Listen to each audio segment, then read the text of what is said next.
there's three things that divide women and men most particularly from the psychometric perspective.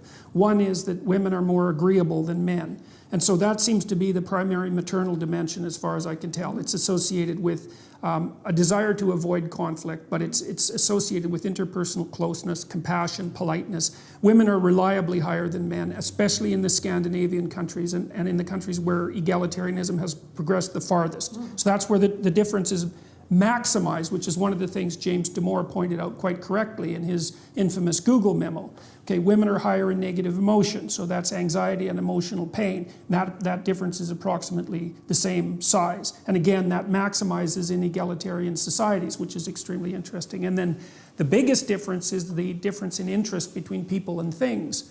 And so women are more interested in people and men are more interested in things, which goes along quite nicely with your car anecdote. But the thing about men interacting with men, again, is that it isn't that they respect each other's viewpoints. That's not exactly right. What happens with a man, and I know a lot of men that I would regard as remarkably tough people for one reason or another, and everything you do with them is a form of combat. Like if you want your viewpoint taken seriously, often you have to yell them down, and like they're not going to stop talking unless you start talking over them, you know. And it's not like men are automatically giving respect to other men, because that just doesn't happen. It's that the combat is there and it's expected.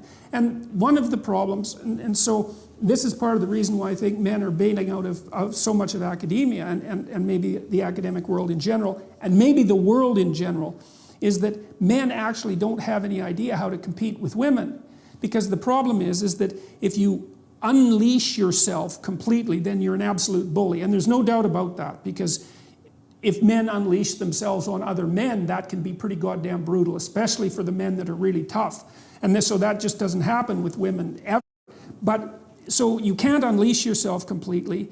If you win, you're a bully. If you lose, well, you're just bloody pathetic. So how the hell are you supposed to play a game like that? You know, so I've worked with lots of women in law firms in Canada, for example, and high achieving women, like really remarkable people, I would say.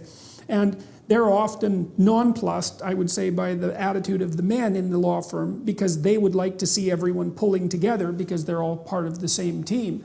Whereas the men are like at each other's throats in a cooperative way, because they want the law firm to succeed, but they want to be the person who's at the top of the success hierarchy, right? So, and that doesn't jive well with the more competitive or cooperative ethos that's part and parcel of agreeableness. And so we don't really have any idea how to integrate male and female dominance hierarchies. Exactly. That's exactly right. This is why I love this show, you know, Real Housewives, which Gorstein scorns. And just last night, okay, I was watching an episode, all right, where the women were at each other, okay, at a party and recounting. But I said this to you, but you said this to me, and the men got together there and said, well, this is the way they communicate, you know, with each other. And you know, said, and that, you know, men, we men, okay, just will have a fist fight, and 10 minutes later we're going to have a beer at the bar next to each other, and so on. And I have observed that my entire my daughter used to be really